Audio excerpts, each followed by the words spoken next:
Hello, everybody out there in comic book land. My name is George Serrano, aka The Don, and if you're listening to this or watching this, you can only be here for one reason. It's a brand new episode of the Major Issues Podcast, brought to you each and every week by comicbookclick.com. And as always, I am never alone. Sir, if you could please introduce yourself. Hello, I am the fantastic Frank Jerome, Daredevil extraordinaire. Not really. Frank Jerome is here. Frank, we're just hearkening for the old times, huh? Lately, we've been on here doing Spider-Man Noir. Now we're here to talk the Rocketeer. What a fun couple of episodes that we've been on. Definitely on. It makes me want to have a scotch and a cigar. You know, Yes. it's really those kind of themes that we've been dealing with here today. But yeah, we are here to talk about the Rocketeer for its 35th anniversary, coming out in 1991 this month. And another reason why I put this movie on the schedule is because I have never seen it. Before I get into my sort of neophyte thoughts about this, can you give me a little bit of your background with this character, and whether or not you kind of dipped into his sort of comic lore? Because I think this is one of the more either underrated or just undiscovered comic book films, because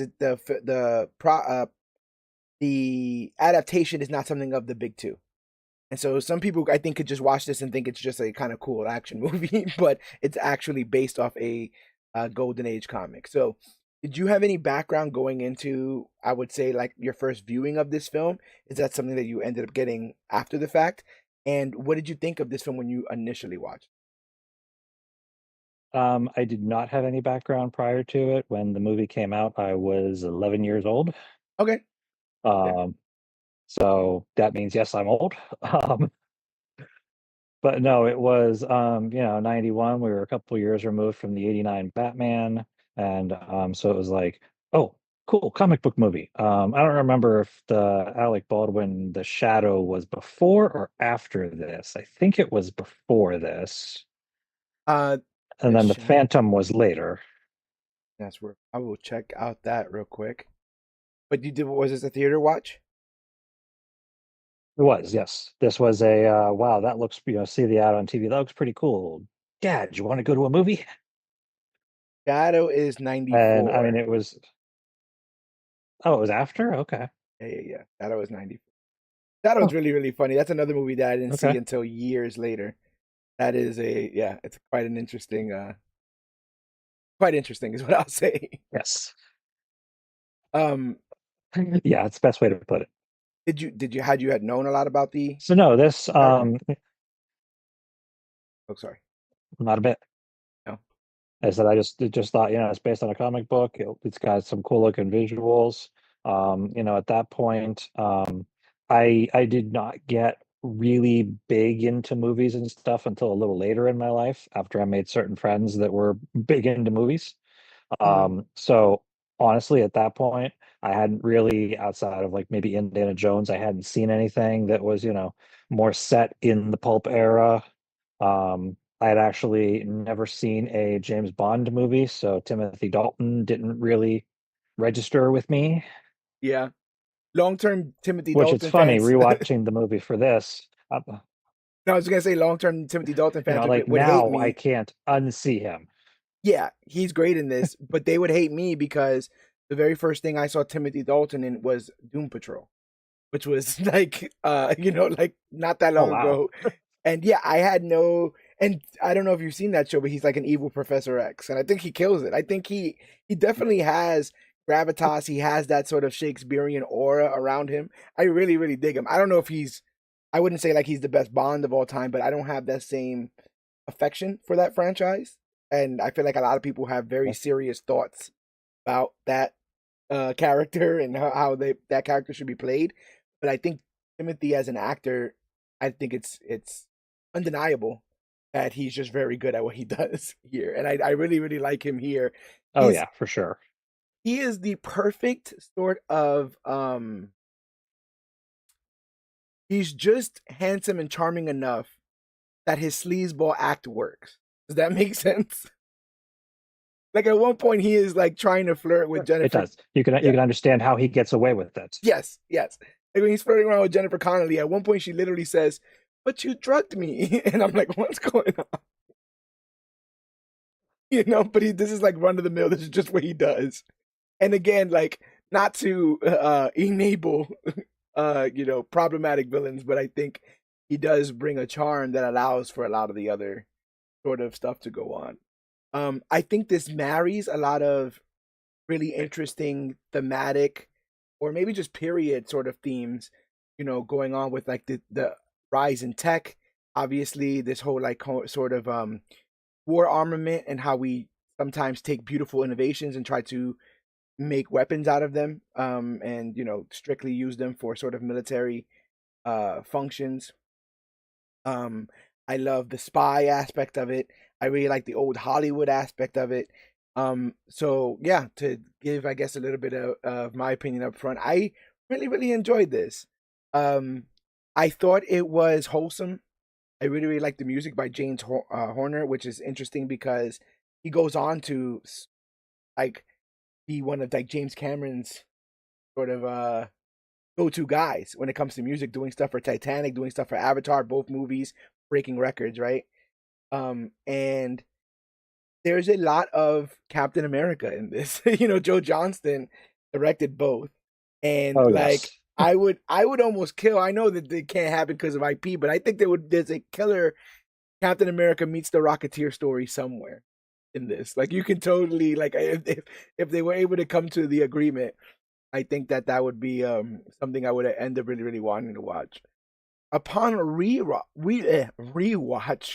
what did you think of the Rocketeer? And how long has it been since you've last seen it? It had been a few years. Yeah, I'm not sure how many, but definitely a few. So I still, it's always been like, I don't know if it's like one of my top 10 favorite movies, but it's always been like one of those movies that, when you had to rent them from the video store, I rented it a lot. Yeah, So it is, it is a movie that I watch when I just want to watch something fun, yeah, and it still was. I mean, sometimes you pull out an old movie that you remember fondly and you start watching it and you're like, okay, I'm getting bored. What yeah. what changed? Or But no, I you was start still wincing a little enjoying bit, myself. right? You start wincing a little bit because the sensibilities sometimes don't match the same, right? You're like, oh, that's a little much. Oh But yeah. this feels more. How do I say it? This feels more like it's simple. It's simple to understand. It's simple to track as it goes on, which I think that's a huge advantage for this. But I'm also not, because I'm not too close to the source material. I'm not necessarily sure whether or not it's faithful. Like, is it simple in a good way, or did it gut too much of what I would say made the comic successful? As someone who's kind of perused some of the original content, what do you think? Where do you sit on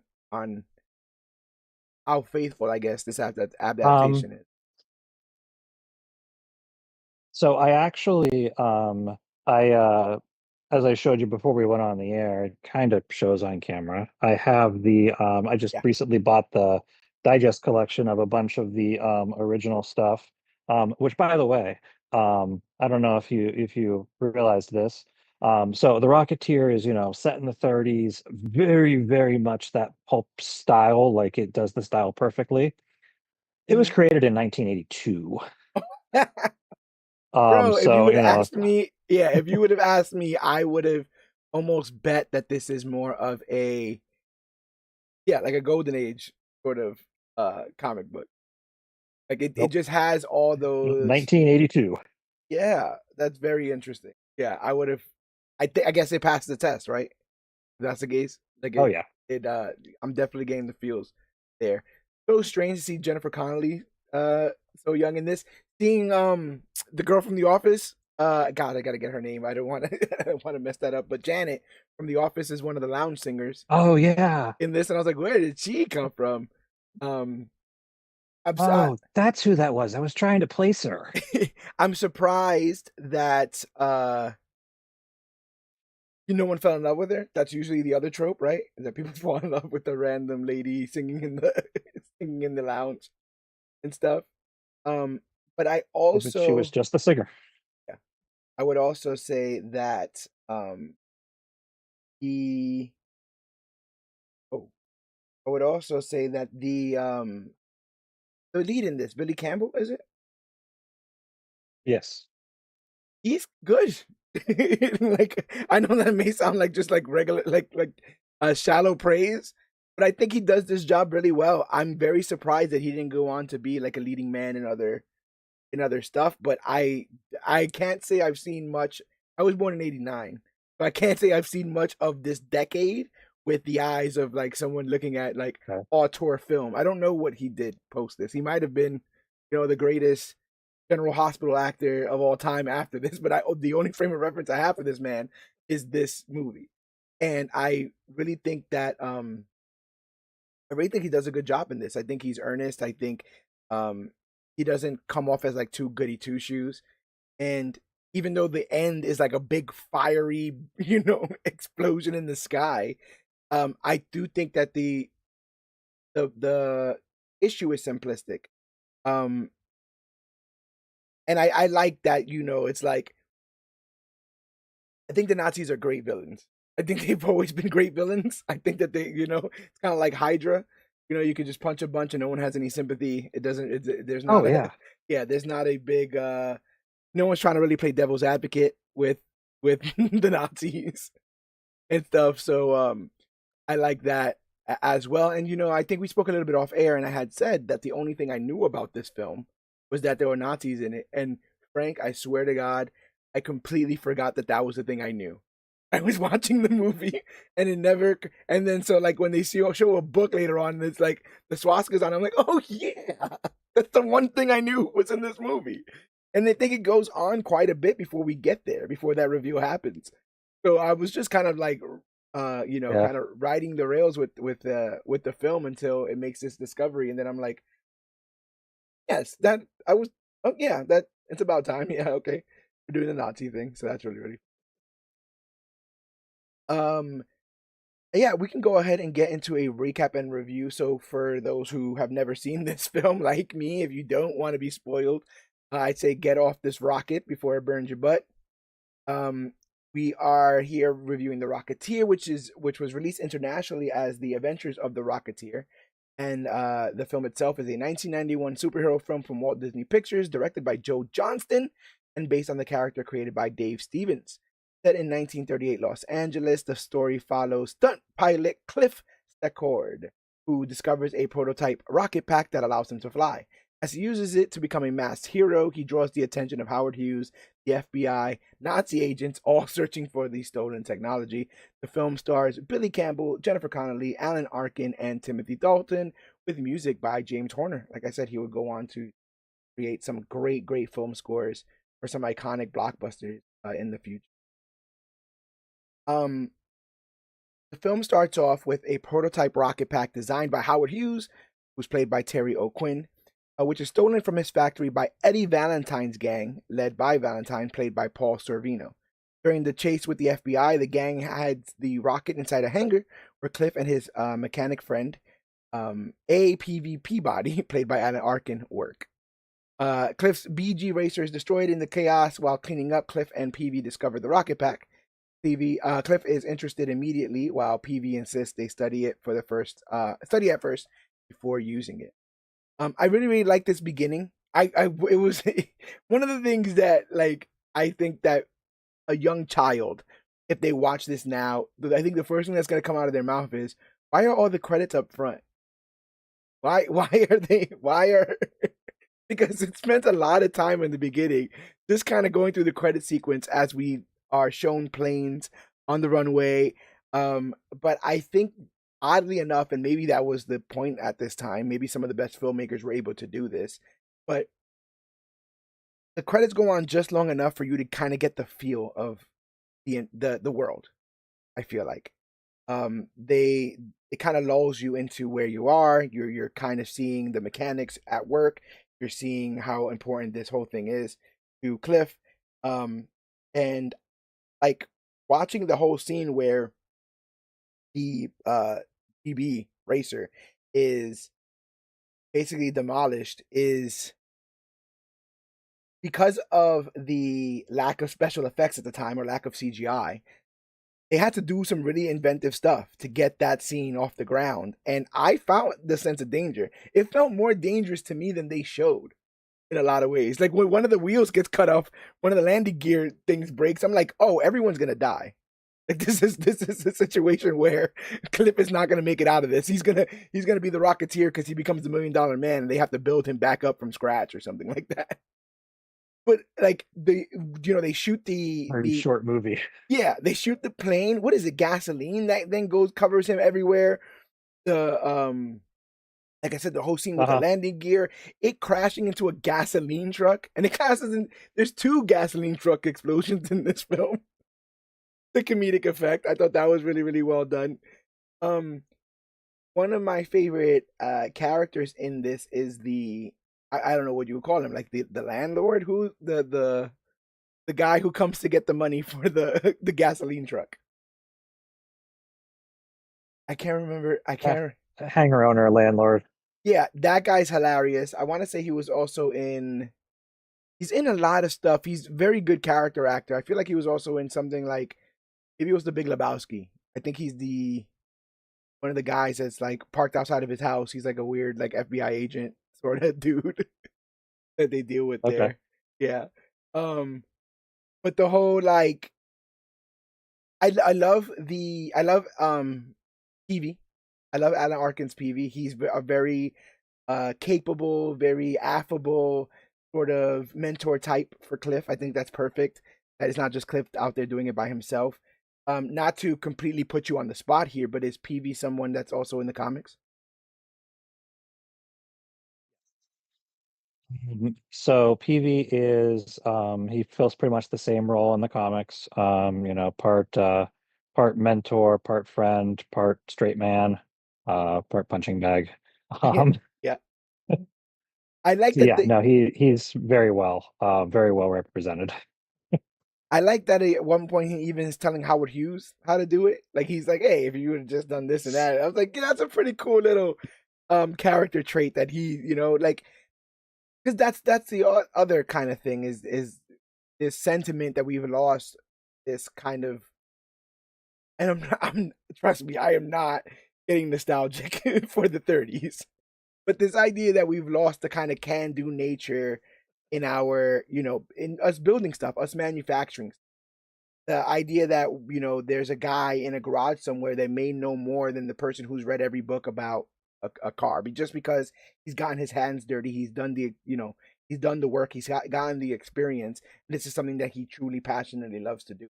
Seeing TV like on his off time doing schematics and trying to improve it, there's a love for the manufacturing there that I don't know that people have today. It just feels like one of those golden age sort of. I don't know if it's a trope or just something that just happened back in those days because we were just manufacturing more, right?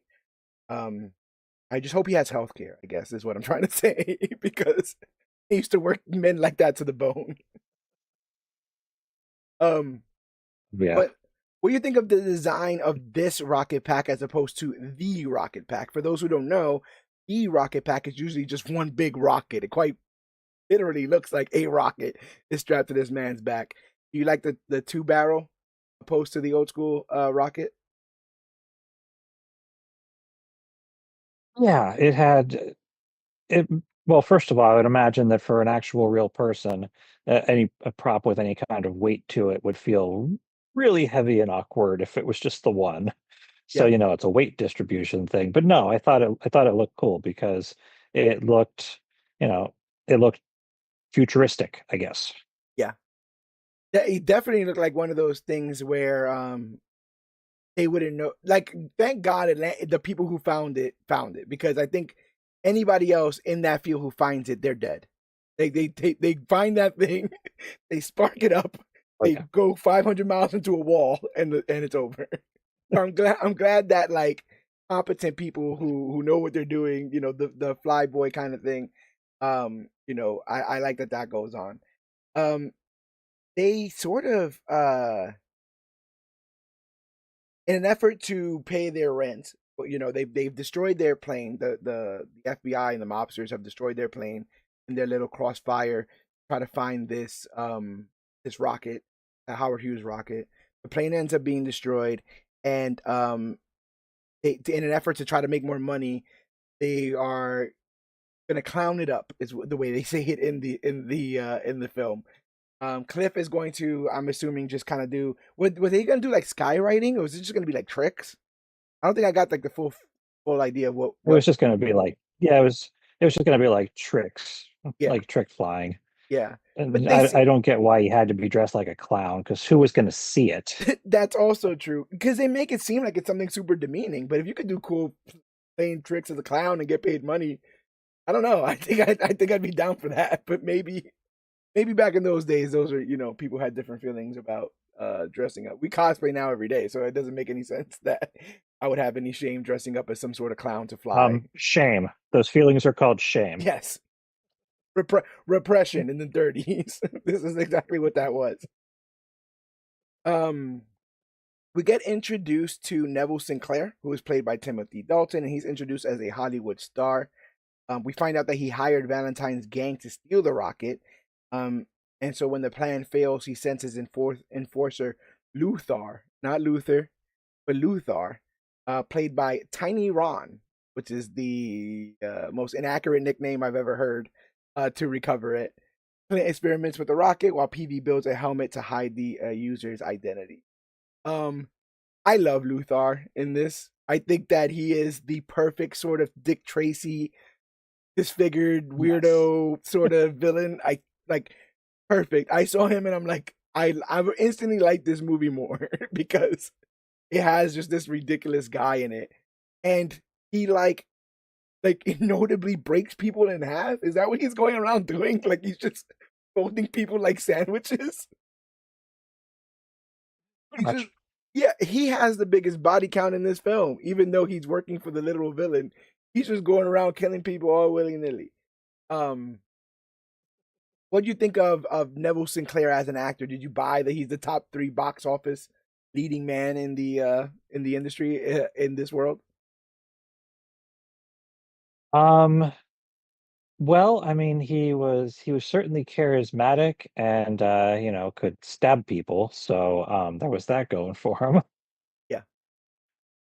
He Um, I love later on when he's trying to do like seduce Jennifer Connelly. He's just using lines from his movies, and she's like, "Wait a minute." yes. That's really funny. Because I think it would work on most people if they didn't know. I think he acts sincere enough that it would work. But the idea that like, damn it, everything I want to say comes from some sort of movie, and she's figured it out. Um, like I said again, I think Timothy Dalton is a great actor, and the aura and stuff he brings to this is absolutely perfect. I like uh the rocket training scene where they just have it like tied to a piece of rebar and they're trying to figure out what it can do, and then it shoots out, and he's like, "Get down or I'll kill you!" Like all that kind of stuff. I like covering the little leak with the piece of bubble gum again, like going back to like that old school mechanic craftsman. Like, all we need is like a piece of gum or a piece of tape to kind of fix any of these sort of issues. So I did like that as well. Um, but yeah, we find out that because of the whole depth thing that we need, that he needs to do this whole clown show thing, but because he ends up being late, uh, Cliff, um, someone else goes into the clown suit and does the whole routine for him, but gets into a bit of trouble. So Cliff has to use the rocket pack to rescue that pilot. The stunt ends up being seen by the public, and he's quickly labeled the Rocketeer, and he becomes a media sensation. But the attention also puts him on the radar of the wrong people. Um, the interesting part about this to me is I thought that all of this was I thought while the action scene felt like manufactured drama, right? It felt like they just made something for him to save. I thought that like the special effects and all that stuff held up. There's compositing that you can kind of see where you can tell that he's not maybe not actually in the same room 500 feet in the air with the plane kind of stuff. But I really thought it was effective. I really thought the special effects of showing him with the rocket was really effective.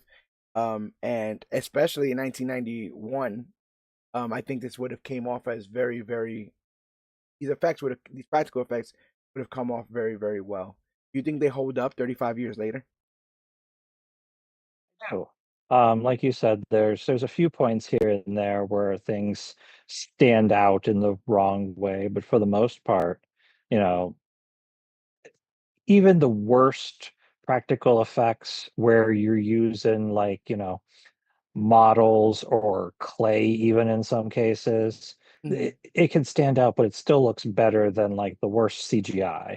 So, I think it held up pretty well. There were 2 or 3 points where I'm like, "Ooh, that's kinda noticeable," but I was also watching a Blu-ray on my PlayStation, so Yeah. I would also say, as somebody who was not too aware of it, I like the design of the Rocketeer. I like how the helmet looks. I like the sort of war jacket, the big boots, the white pants. I think that all really, really works in this. I like that similar to how they show MCU characters now, where they'll like wear their see they'll be put in a position to wear like their bronze or silver age outfits and be like, "The hell is this?"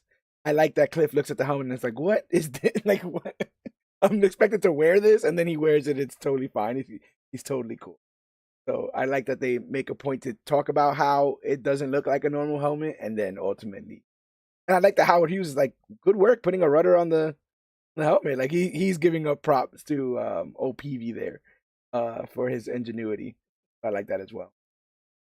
Um, we are introduced to Cliff's girlfriend Jenny Blake, played by Jennifer Connelly. At some point in this film, they go to a diner at one point. I'm getting this a little bit out of order. I'm kind of like squaring around the characters. So yeah, they go to a diner at some point in this, and it is let out that Cliff has had a catastrophic crash. And Cliff has been trying to keep it from her because his dreams are to be this stunt pilot, and this kind of points in the wrong direction here. They're really jerks at that diner. They're very yes. they are way too involved in each other's lives. But to be honest, Frank, I've never lived in a small town. So I don't know if that's just what that is. Like everyone just knows everyone's business and just, says it all willy nilly, like that. But yeah, they seem, and then I'm like, Kind of. um, I've also never, I mean, I'm gonna call it a date. I've never been on like a spontaneous date where the girl orders soup. But maybe that was just something else that happened in the he's a lot when people are just like, you know what I want right now? Soup. I want a bowl of soup.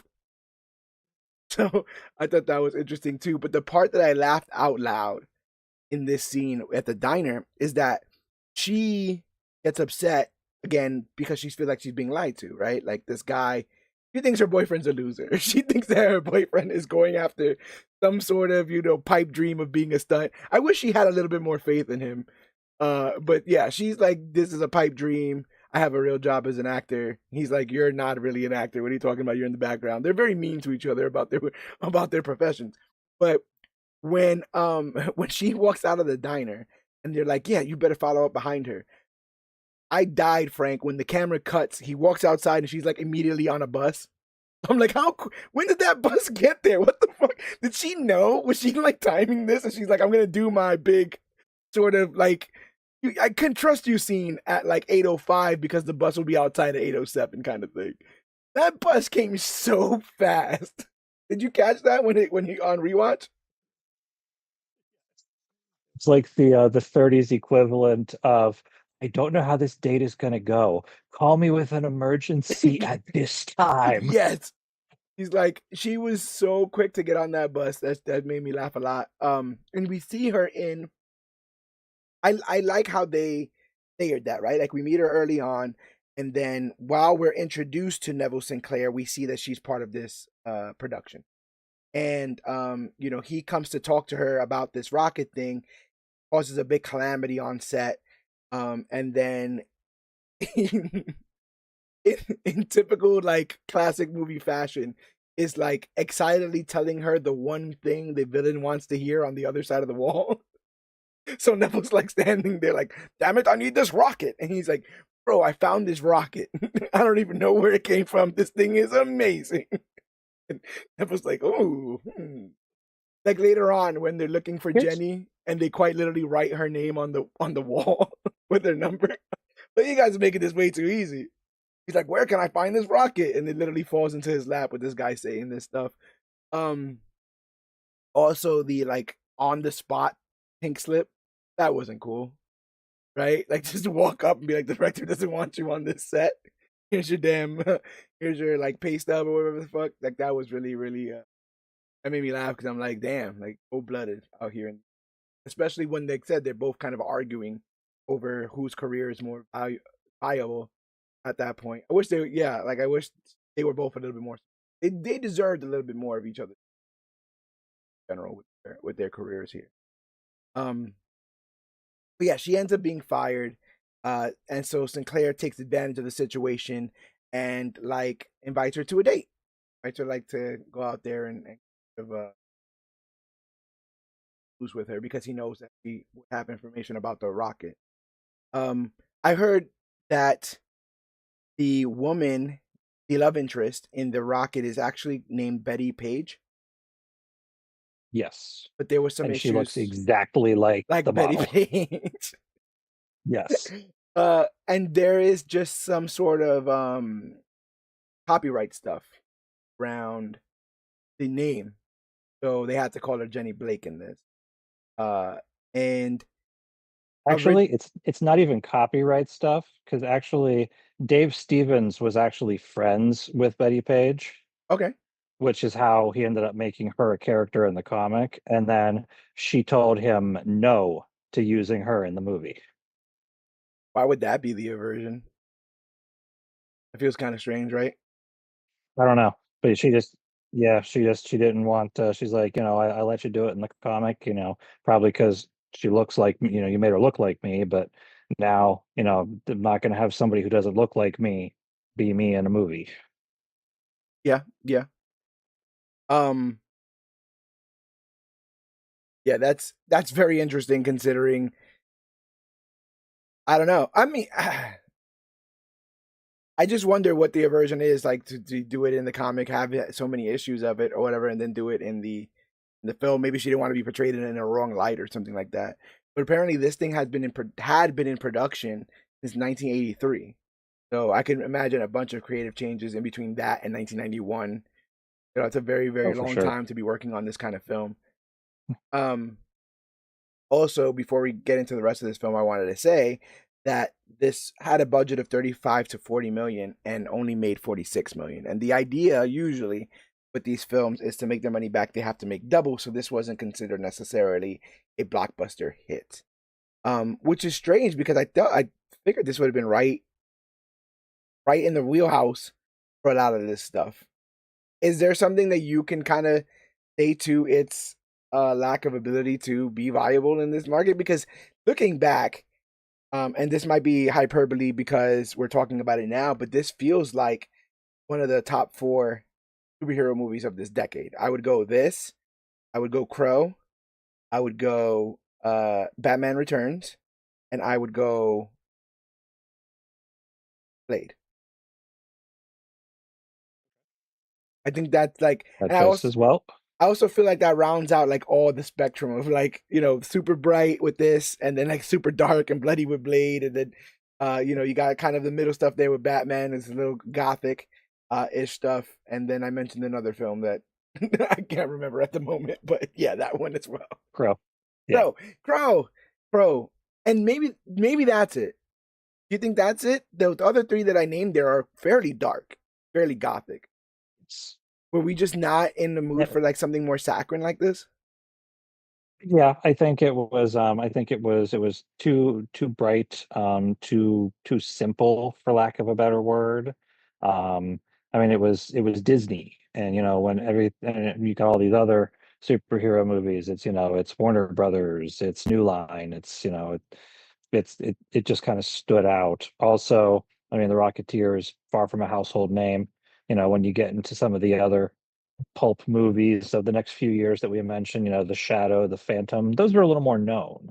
Yeah, that's also true. And they would have been known for much longer And I guess that was just my lack of knowledge. Is like you just said, it was done in the 80s, right? Book was written in the 80s, so it doesn't have the same Right. longevity as those other pulp golden age figures, where it's like my grandmother's gonna take me because she saw that she read this as a child or something like that. Like the people who would have had a connection to this, it would have been a 10-year connection to this almost. Like it would have just been like it wouldn't have been as long. Right. He's not as a treasured character. I think it might work now. I've heard that they were trying to kind of get something off the ground now Yeah. in terms of a sort of sequel and stuff. And there's a weird like kids something or other adaptation, isn't there? Oh, yeah, that cartoon was strange. I think she was either supposed to either be Cliff or Peavy's niece, and she ends up with a rocket pack, and yeah, it was computer generated Disney Junior fare. Yeah. I also love that in this era, like he has this rocket, but like he doesn't have any superpowers. And then the basis or the basic thing in this era is like you could just be a superhero with a gun. Like that was a lot of what was going on in the golden age. You could Oh just be yeah. some dude with a gun, a dude with a scarf and a gun, a dude with a helmet and a rocket and a gun. Captain America at one point in the in First Avenger just starts shooting people. There's that famous scene of him kicking down the door with the shield in his hand, just capping people. So I thought that was really really funny there. Um, yeah. So Sinclair sends Luthor to Cliff and Peavy's home to recover the rocket. But the FBI arrives shortly after, forcing Cliff and Peavy to escape while Luthor steals Peavy's schematic. I thought, because of the language of cinema, Peavy was dead. I thought Luthor was going to come here and wrap his head around, like completely around, and that would be like the uh Uncle Ben moment or something for this. But I'm happy that Peavy stood. Um, and I like that Luthor is that classic villain where you do like he's just impenetrable. They don't explain where he's from. He doesn't have a backstory. There's no sort of like, and I trained him in the Himalayas or whatever like that. He's just a goon. And sometimes I guess I just miss goons. He's the perfect goon in this, especially with that big ass head. Yeah. I think it works great. Um, at an airfield diner, because they show up at the mobsters show up at the because Sinclair is working with the mobsters to try to get the rocket. Meanwhile, the FBI is working with Howard Hughes to try to get the rocket. So everyone's looking for Cliff and Peavy. And there was like a surprisingly menacing scene in that diner. I thought that was pretty, like, I don't know what word to use besides like menacing. Like I thought that they really were good at like raising the stakes about how dangerous those men were in the diner.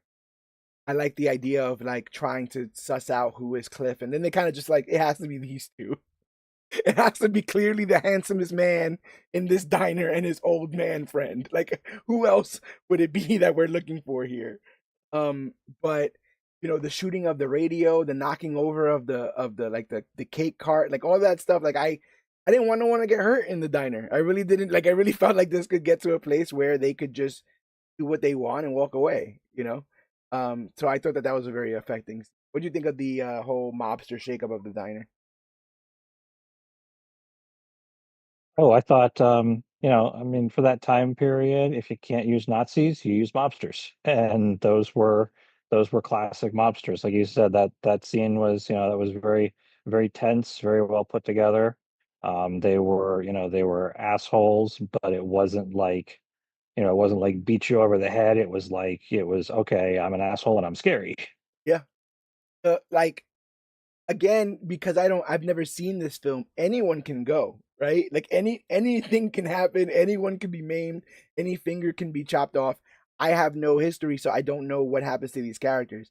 So I'm like, are they gonna two face Evie here? Is he gonna get half his face on this grill and be medium well for the rest of this fucking for the rest of this movie here? I'm like, and I also couldn't tell if they were pressing his head yet. It was that like weird ambiguity of like how close his head was to the actual flat top of the grill. But I thought that was really affecting. I thought that was really scary. In the sense that we had to hide Sinclair's true intention. I think for the time being, the mobsters serve as a good nefarious force in the because we can't come out right out and say what Sinclair's Oh yeah. doing yet. So we still have to have a bit of that malice, and one could argue that although he is effective, um, Luthor is a bit comedic or cartoonish, I guess is what I'll say.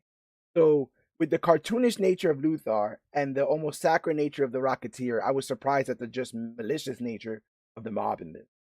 I thought that was really, really almost what was needed to kind of add to the stakes there. And so the mobsters find the number for Jenny. They call up. I guess Jenny's sister rats her out, and it's like she's on a date with with Sinclair. So they leave the guys alone. Like, oh, she's at the Air Force diner. So Cliff and PB end up going out to the Air Force diner. Cliff pretends to be a waiter, the worst waiter in the world, apparently. He's just spilling things willy nilly. The my favorite Australian podcasters, the Weekly Planet, were calling him the cock blocketeer because he's at the diner just messing things up for just messing things up for Timothy Dalton's character so much. So that was really, really funny. But yeah, he tries to pull old girl aside and explain, like all the stuff that he's realized about, the mob, the FBI. Something's up with Sinclair. Something's up with this rocket. He does his best to try to warn her. And he's also able to learn that Sinclair is tied with the rocket somehow, and they're ambushed by Valentine's gangsters. So the Patriots fight off the mob, but a stray bullet damages the rocket's fuel tank, which PV temporarily repairs with the gum that we were talking about before. And Cliff then flies to the South Seas Club and reveals his Rocketeer identity to Jenny, but she is soon kidnapped by Sinclair during a gang attack. She wakes up, and I'm like in like silk sheets or whatever. I was like, did I miss something? But when she says later on, like, oh, you drugged me and then you brought me here, I was like, okay, yeah, that makes a lot more sense. At Sinclair's home, Jenny discovers, bum bum bum, he's a Nazi. He's a Nazi spy. I like that he comes down. He's like, "What? Am I a fascist?" Damn right I am, or whatever that he says when he shows up. His thing. I love a secret bookcase. I love that trope. I feel like we haven't done it enough recently. People feel like it's old hat, but I love this idea that eccentric weirdos built secret library. Like there's a whole host of rich people with secret library bookshelves. That it's at least worth trying. If you are in a rich person's home, it's at least worth trying and find out which one of the books it was. And it was something interesting, right? I can't remember what the book actually was, but I feel like it was something a little on the nose. Like Mein Kampf or something like that. I can't remember. Was the Chronicles of Casanova. Oh, that's what it was, because he's the Casanova, because he is the slick charismatic leading man here. Yep. I also wanted to say off the rip, just like coming from a stream of consciousness, I was also laughing at the scene where Luthor kills the gangster who initially hid the rocket, because you see him kill him, or you don't see him kill him. You can hear the screams, the horrified screams of him, but they're being muffled by the radio. There's like a weird date going on between a cop and a nurse, where they're just like sitting by a radio sharing a cigarette. And I'm like, oh, they're going to hear the screams and run down the hall to his room. And it's revealed that they're right in front of his room. They're literally sitting outside of his room as he's being murdered. I'm like, just shoddy work all around. Shoddy work all around. It was easier times. It was simpler times, I guess, back in those days. But yeah, just some shoddy work all around. For my part, I love that apparently the whole movie takes place over like 2 days, 3 days. Yes. And like when Cliff, tells Jenny, "I'm the Rocketeer," like all dramatic, she's like, "Who? Yeah, Oh, yeah. come on, did you read the paper?" "No, I've been working all day." Yes, And 100%. apparently it's been one day. Yes, things have escalated. Yesterday, I found out you were in a plane crash. Okay, and then I lost my job. There's been a lot going on here. You cannot blame me for being not being on top of everything. Um, it also kind of brings some like self importance, right? Like I'm the Rocketeer. Like what is that? What is like you're buying your own hype a little bit right now, bro? Like just tell me you have a rocket. You don't gotta tell me you are the Rocketeer. Um, yeah, at Sinclair's home, Jenny discovers he's a Nazi spy before being recaptured and forced to deliver a message to Cliff, bring the rocket to Cliff's observatory in exchange for her life. They do the classic, like, I'll just let you talk to her for a bit so you know she's not hurt, hostage thing. Um, but meanwhile, Cliff is taken by the FBI to Howard Hughes, who explains that Nazi forces want the rocket for a planned invasion. After learning Sinclair is the real spy, Cliff escapes using a prototype glider. All of this was funny. This is also a very funny part of the film, like objectively, because um, they, they bring him in. Peavy's already working with the cops. He's already working with Howard Hughes. He's already working with the FBI. They bring in Cliff, and they're like, "Hey, Cliff, Howard Hughes wants his rocket back." And Cliff's like, "I don't know what you're talking about." And Peavy's like, "Bro, I told him about the rocket. Like, stop bullshitting. We've had a whole conversation. I've already snitched you out. Can you just give him back his rocket?" And so that part's funny on the face of it. And then it's this whole moment of like, we got to show you what's really going on. And it's look what the Nazis are really up to. And it's like a cartoon, sort of like like a tutorial or whatever you want to call it. Like a all-out cutscene of like Nazis. You know, if the rocket gets in the wrong hands, then there'll be millions of Nazi Rocketeers, and I guess they'll just come over. They'll fly over to Germany. These rockets are so great, and they have enough fuel to do like transatlantic flight. And then it's just the end of freedom as we know it. If the Nazis get this rocket and they have an army of Rocketeers, how can we truly win, Frank? You understand? Like this is the end of civilization as we know. I like the production quality of the Nazi. Someone's gonna clip this, but I like the production quality of the Nazi cartoon. I'll never re- I'll never repeat these words again. But yes, I thought they did a lot. They did a lot of quality work. Congrats to the Nazi animators, the Nazi Walt Disney, who created this sort of hey, this is our plan kind of stuff. It just works more effectively than just seeing a bunch of files, right? That say what their next thing is gonna be. Right. But I love that like he knocks out one of the agents and then just like paraglides out of the like no one had any sort of answer for his escape, which was like everyone was just like, oh well, I guess he's gone. So I like that as well. That he just grabs onto like a prototype glider and gets out of there with like no issues, no qualms. I thought that was really really fun. At the rendezvous, Sinclair attempts to trade Jenny for the rocket. Cliff exposes him. He also does the it's not a cartoonish villain if the cartoonish villain doesn't hurt or kill one of his own henchmen to prove how crazy he is. Right? So this one he shoots, I think he shoots like the pilot. Is it? Yeah. So there's a bit of that going on. We just have a Nazi Errol Flynn on a aircraft situation kind of going on. Nazi troops arrive aboard the airship Luxembourg, and chaos erupts. Sorry, as the FBI and gangsters unite against them.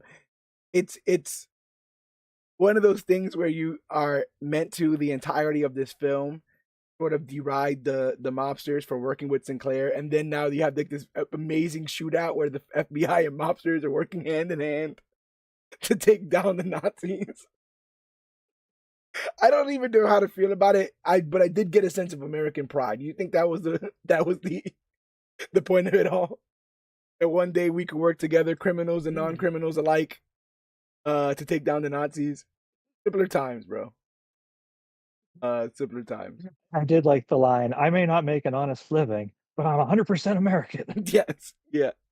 It goes back to that famous panel of the Joker talking to Red Skull, right? And he's like, I may be a psychopath, but I'm an American psychopath, bro. Like, you know what I'm saying? Don't get it twisted out here. Sinclair and Luthor escape with Jenny. Cliff boards the airship for a final rescue attempt. During the struggle, Jenny accidentally starts a fire, and Sinclair forces Cliff to surrender the rocket. Cliff sickly removes the gum from the fuel tank, setting his ass up, causing the rocket to leak. Sinclair escapes using the rocket, but crashes into the Hollywood Hills, more specifically into the Hollywood land sign, in a big explosive, really, really funny also scene there. But before we get into what happens afterwards, which isn't much because we're nearing the end of this, I also want to say I guess I missed the simpler punch 'em ups in movies. Right? Everyone now fights like they all know Krav Maga in every film ever. Like everyone knows every sort of fighting style, and we're doing hurricanranas and arm bars and all kinds of stuff in here. And I like that we've evolved, in our fight choreography. But I kind of just miss a bunch of guys just punching each other as hard as they can. Like that is the extent of their fight knowledge. What did you think of this big punch 'em up on the airship? Like you said, it was old school. It was simple. There was no shortage of windows for people's heads to get put through, That is also true. And the Foley work on the punches, and is never any blood immaculate. drawn. Yeah, no, yeah, not a single drop. Um, but yeah, I'm like again, like he gets on the airship and they're doing this trade for the actual rocket, and that's when I'm like, oh, he like doesn't have any powers. It's like it's not like he's gonna be, how is he gonna get out of this? Because also, he's not been shown to be a amazing crime, like not an amazing fighter, like he has no background in that. He's a stunt pilot, where I guess if you're a spy, you would have some sort of more hand to hand combat experience or whatever. But I do like that, eventually, like I said, it's just a trick. You have to trick a man with hubris. You have to give him what he thinks he needs, and then sometimes take a little bit of gun off the back of it.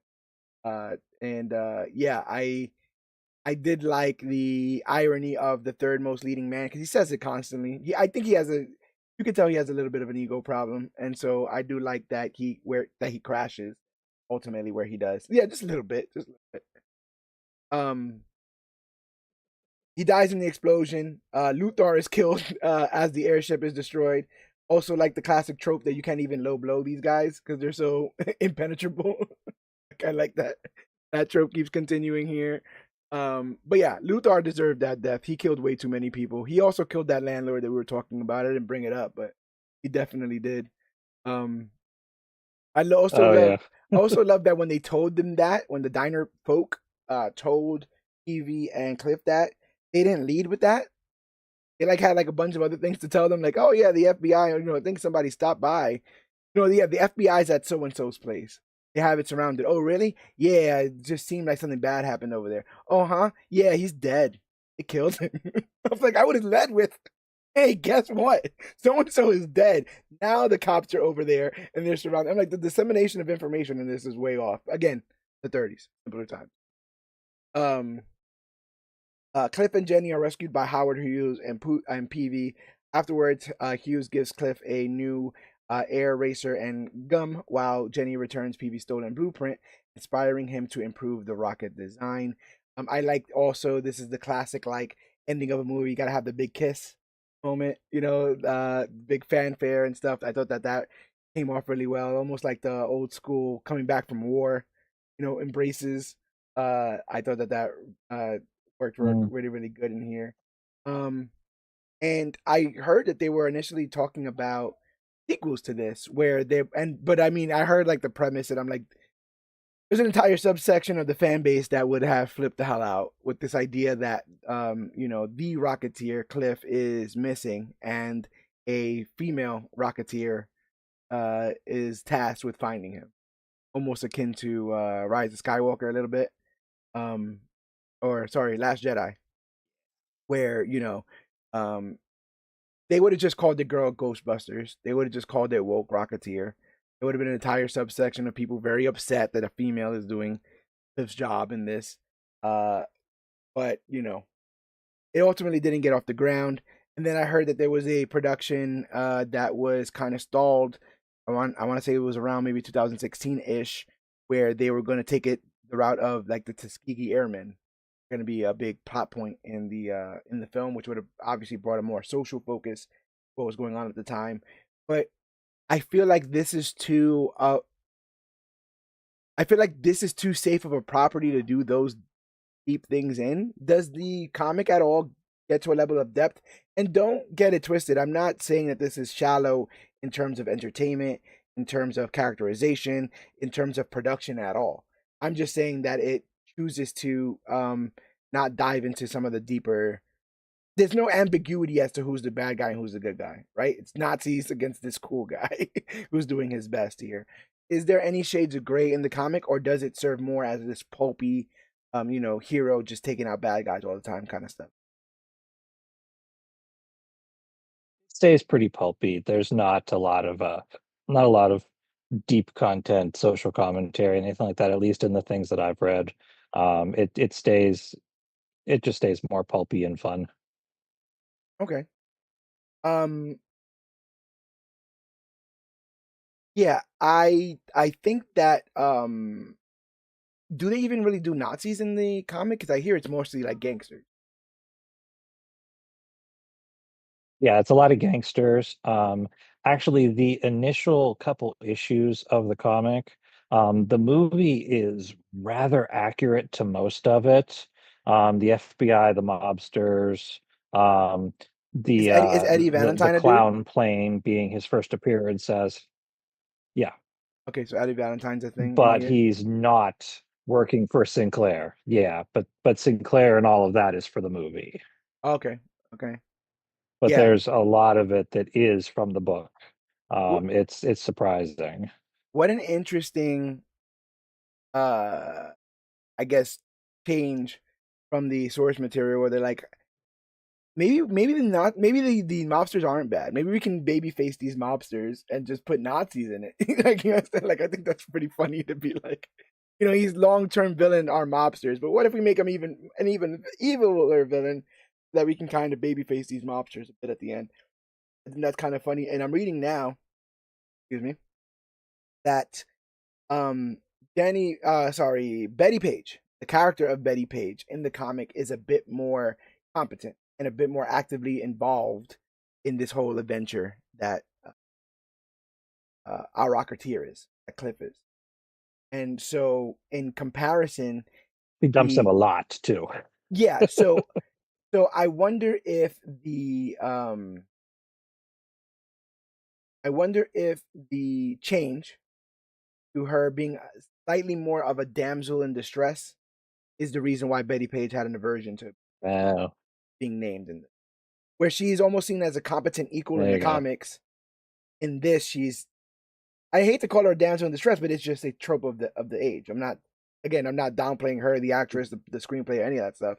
That's what this was. This even goes like when you start when all the Batman films, right? There's some girl he has to save eventually. They all get strapped to some sort of machinery, and then he has to save them.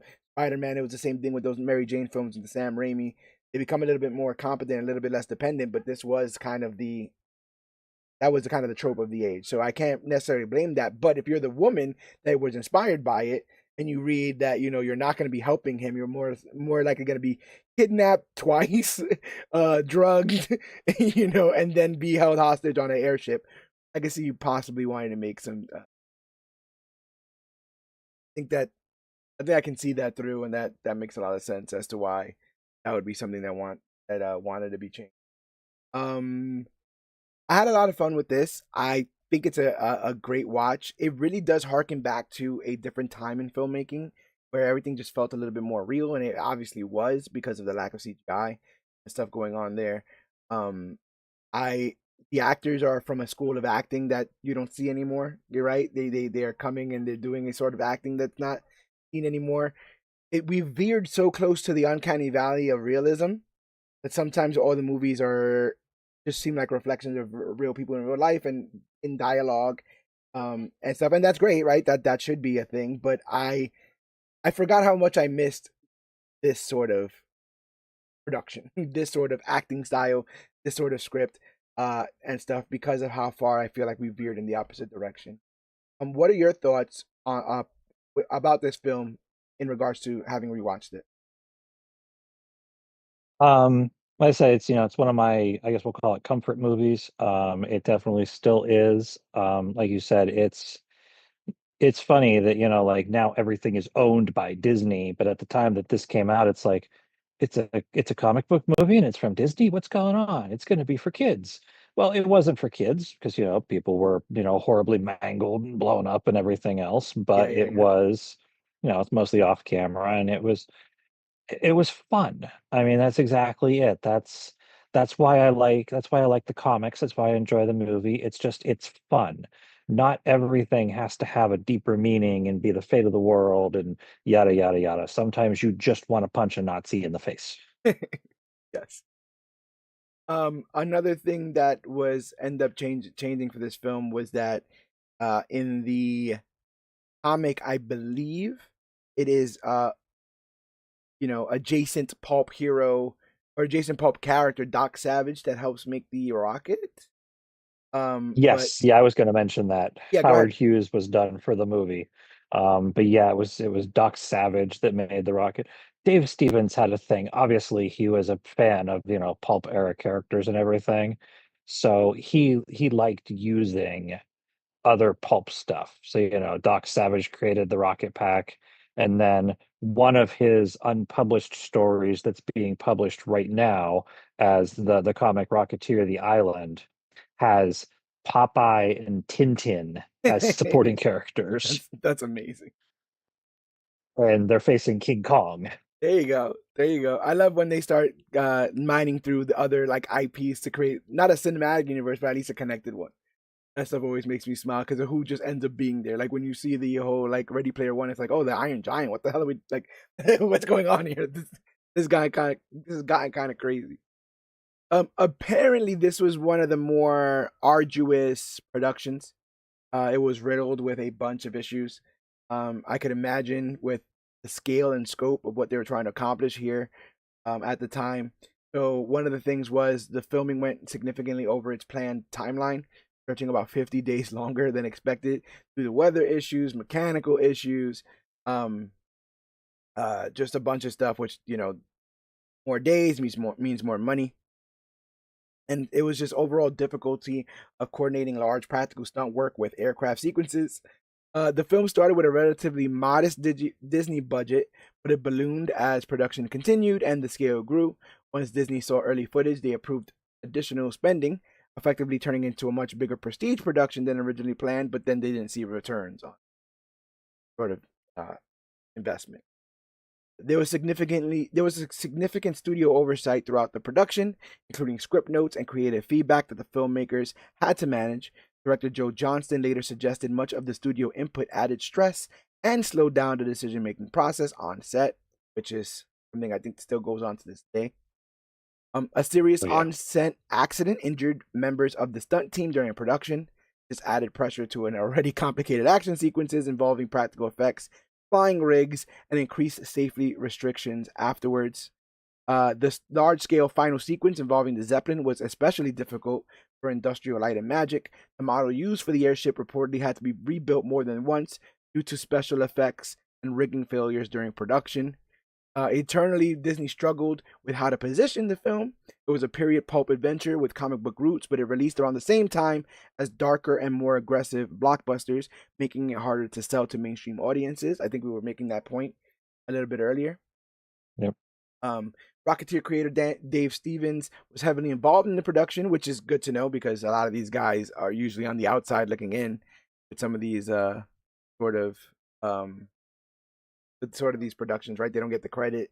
They don't get to sort of the executive producer or what's the word for the person that is there for like quality control? Forget. Um, like Oh, you know what I mean, right? Of course, oh like a God, I'm blanking on it. Yeah. gosh. Like, he's a person that's there to make sure that the continuity and all that kind of stuff is there. He's a on-site consultant or something like that. Maybe that's what I'll use for it as a placeholder. But my brain is fried right now. I can't remember the word that I'm trying to use. But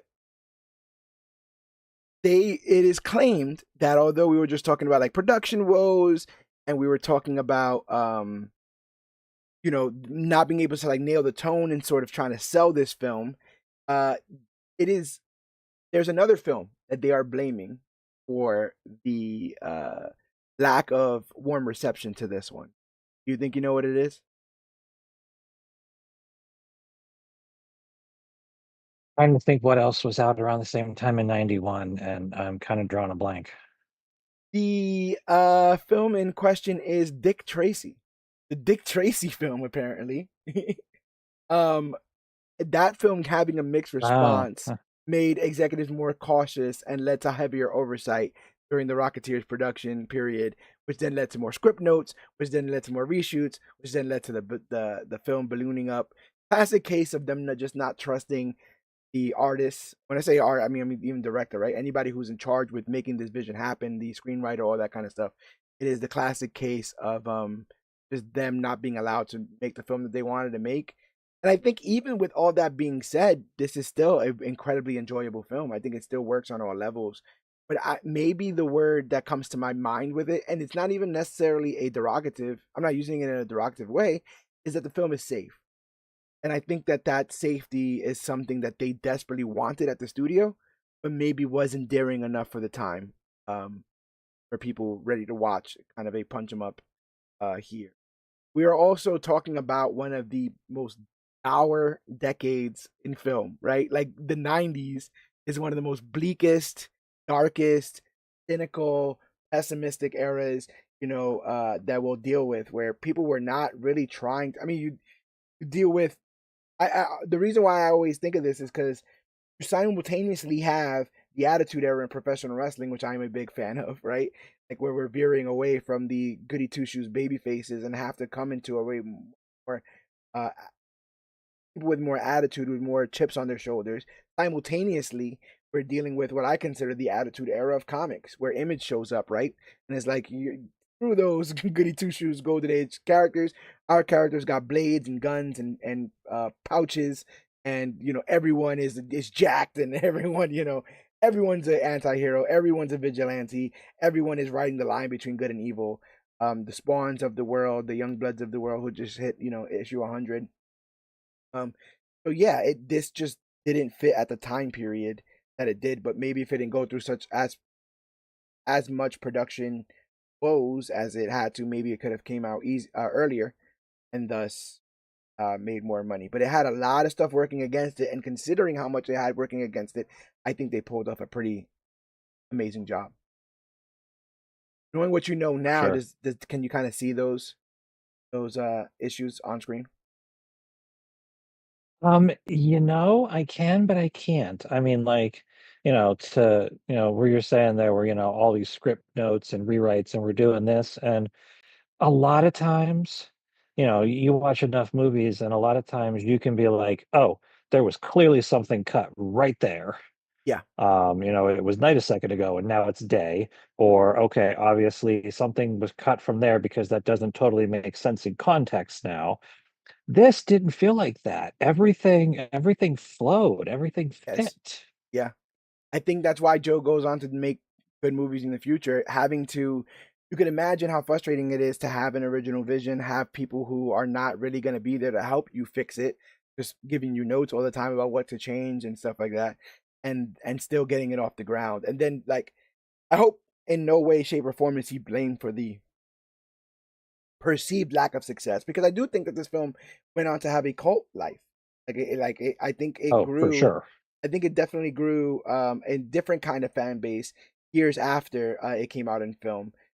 There was also like this kind of stuff going on with the marketing of this film. So to promote the Rocketeer, Disney made tie-in endorsements with all kinds of companies, maybe companies they shouldn't have. So filming. Oh, sorry. Yeah, so they made all kinds of endorsements with Pizza Hut, M&Ms. The extensive product line followed video games for Nintendo and Super Nintendo.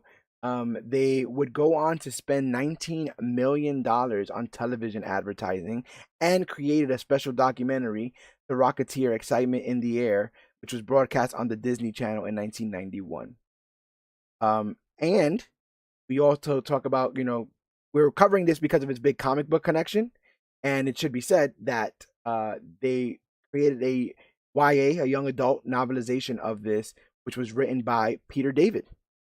Comic book legend, Peter David. So I think that that's a pretty interesting there. But considering all the things that they had against it, but considering the uphill battle it had to climb, I think that this is definitely a family superhero film that you could sit with people, and maybe just maybe, we need to see films where Nazis are the bad guys a little bit more in this day and age to remind people what the status quo used to be and kind of get us back there. Because I think if this film came out today, there would be people on YouTube defending Neville Sinclair and being like, God, he's not that bad. What are you talking about? Um, I also want to say we were talking about like tropes and stuff, like the punch him up and the goon and stuff. I love the trope that a single hard shot with a vase always knocks out a person. I don't think that that's true. Has that been myth busted yet? Has someone repeatedly strike somebody over the head with a vase yet to kind of find out the validity of that? Because that always just happens. Instantly on impact, the people crumble like, like paper. So I thought that was funny as well when Jennifer Connelly was able to seemingly give Neville CTE at his house. I thought that was pretty that was pretty. But yeah, no more looking into the past. Next week we are here to cover Supergirl Woman of Tomorrow by Tom King in preparation to cover the Supergirl movie that's coming out week from recording. I feel like this movie is simultaneously a movie I kept hearing about, but it also feels surprising that it's coming out next week. Um, I just maybe I just got too much on my plate and I didn't realize how close it was closing in. But I'm super excited to see that. And watching films like this really help give me the sort of foresight to see how far we've come in the era of superhero telling and superhero storytelling. Because that film is going to be loaded with CGI. That film is going to be loaded with deeper and darker themes. And will it be better for it? Only one way to find out. And so make sure you guys are checking us out over here at the Major Issues Podcast, and make sure that you guys are checking out everything we do as part of Comic Book Click. And you can do so by going to comicbookclick.com. It's the one-stop shop for everything Comic Book Click. Every single one of our international reviews are out there from our international review team. We're putting out comic book reviews each and every week on our website. We are Every single episode of the Major Issues Podcast also exists on our website. So that's over 400 episodes of content. We've been doing this since 2017. So every major sort of film that has come out since then that deals with comic books or comic book media, we've covered on there. But also, as you see with what we're doing today, we also do some retro reviews. We're covering things I've never seen. We're covering The Phantom, I want to say, in 2 or 3 weeks, and I've also never seen that. So that's going to be very interesting for me to watch Billy Zane running around in a onesie, punching people with a skull ring. That's gonna be. I can't wait. I can't wait. I only know the '90s for Titanic, and he took a woman and children's on the boat, and so I want to see babyface Billy Zane. I only know him as a heel. So yeah, join us while we do that. We've been doing this new video series, Major Discourse, our conversation with Brian Michael Bendis, currently live on our YouTube. So if you're on our YouTube watching this, I would say go out, check out other episodes of the Major Issues Podcast, check out episodes of Major Discourse. Alex Garcia, aka The Cog, also does his weekly hauls where he goes and he shows you guys the books he picks up on New Comic Book Day and why these are books that you should pick up as well. We also have major previews where once a month we look through the solicitations and tell you guys what books you guys should be picking up, what books are going to be the ones that are worth it. And that's a lot of fun, and we do that over there on our YouTube channel. Go to the website, go to our YouTube, follow us on social media, facebook.com/comicbookclick, Instagram at comicbookclick. Use that hashtag comicbookclick to talk about the newest, hottest, latest, and greatest things to come to comic books and comic book media. We're at Major Issue CBC on Twitter, at Major Issue CBC on Twitch. We're on Blue Sky. Those links are a little bit long, so just look up Comic Book Click. We're on Blue Sky. I think we're on Threads as well. We're trying to improve our digital footprint, and we're also, spoiler alert, working on some overhaul of the website. We are reaching new levels of interaction across the board. We are seeing interactions with some of the greatest comic book writers, past, present, and future. And that's been really, really cool to be on their radars in regards to our reviews, in regards to major discourse. We are booked for the next month and a half in terms of reviews. We'll be talking to some very incredible people moving forward, some bucket list names, and some people on the rise. That's super, super exciting. So we are in an amazing transitional period with Comic Book Click. This is the 10th year I've been doing this.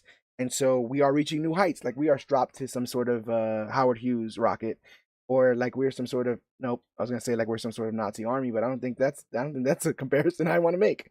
So just stick to yeah, we are going to the moon. We got places to go. We want you guys to join us doing so. So make sure you follow everything Comic Book Click. But even if you go over there and you mainline every single episode of Major Issues Podcast, all of our reviews, all of our articles, and you're done with it and you're about to leave the website, don't. Go check out what our boys over at Dirt Sheet Radio are doing. Jonathan Escudero, who's a CBC correspondent, runs things over there. He runs a tight ship, and those guys are tackling all things professional wrestling and pop culture, including live show updates, reviews of shows, video content, podcast content, and more. Movie news, box office news. They're really, really killing it over there. And I'm really, really proud of what's going on over there. Go and check out all things that are happening over at Dirt Sheet Radio. I think I am done with my plugs. So if the people want to find you, Frank, where could they? Thing I do the most on is Facebook. So it's, just Frank Jerome on there. I am on Twitter and I'm sorry, X and Blue Sky. I think they're either SurfMonkey01 or SurfMonkey FTJ. It depends on which username wasn't taken. Yeah, yeah. But that's pretty much where I hang out. Yeah. And I also want to say, if you guys want to join the team, if you guys are having any sort of fun with what we do here and you guys want to be a part of that fun, if you've seen some of the Discord series and seen the kind of people we want to interview and you want to be a part of that, read some of the reviews and say, I can do that. There is an opportunity currently. The doors are open to join the team. We have a bunch of new, exciting members that are going to be onboarded in the very near future. So if this sounds like something that you guys want to be a part of, go ahead and check it out. And I am very excited for the future of all things Comic Book Click, including the fact that I know Frank has a couple of arms in the fire for stuff that he's going to be putting out soon in terms of content. So we have we're all working on some really, really exciting stuff. This transitional period is going to take some time for some stuff to settle before we're able to just kind of bombard you guys with all the awesomeness that we're working from behind the scenes. But stick with us, join us. And so long as you're not some sort of Nazi spy, you're a welcome member of the team and you're welcome to join us to the new heights that we end up reaching. But I think that's all I've got. Do you have any other final words on the Rocketeer, Frank? No, just if you haven't seen the movie, it's considered a cult classic for a reason. And check it out. Yes, I think it's worth watching. Even in this day and age, sometimes you just need a feel-good movie, swashbuckling, Nazi punching film. This is like Disney's version of Indiana Jones in a lot of ways. So go ahead and check it out. Have some fun. Bring some family around. We're stronger together. And join us next week for an episode of the Major Issues Podcast. Which means that there's nothing else left to say, but my name is George Serrano, a.k.a. The Don. The fantastic Frank Jerome. And this has been our Rocketeer 35th anniversary recap and review.